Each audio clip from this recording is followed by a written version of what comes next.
Welcome to lesson number 2. In this lesson we will start to import some images onto our canvas. But before we get into it, I would like to point out that you should start at the beginning. This is lesson number 2. Watch lesson number 1 first. With that being said, let's get into it. Here we have our canvas that we have created in the previous video, and here we have some assets that I have found online. You can find these assets in the description of this video. There are multiple ways to get something in your canvas. One of those ways is to download a photo on your computer and to just drag it on your canvas like this.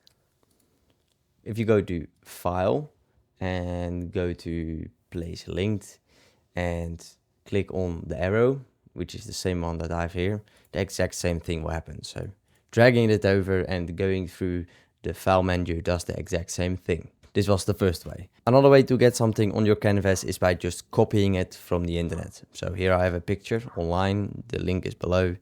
I'll just go to copy image, I'll go to my Photoshop canvas and I'll just hit Ctrl V and there it is. We have now imported 2 items and I'll quickly explain how we can move those around. It's not very difficult. You just click on it and drag. And if I click on another layer and drag, the same thing happens. This is great and all, but I can't change the size. If I want to change the size, I need to hit Ctrl T. And as you can see, the image now becomes editable. I can change the size. If I hit Shift while doing that, I can also change the proportions of the image. You can also rotate it if you want, and changing an image like this is called transforming. There are also other ways to transform an image, like perspective, distort, skew, rotate, scale.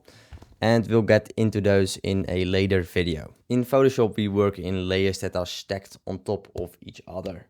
Layer 1 is the topmost layer, and because of that, this image shows on top of the arrow. If I move this layer above layer 1, now the arrow is on top of the 2 little guys. Every layer has a little eye. If I click on this eye, the layer will disappear. Let's put layer 1 on top for a second again.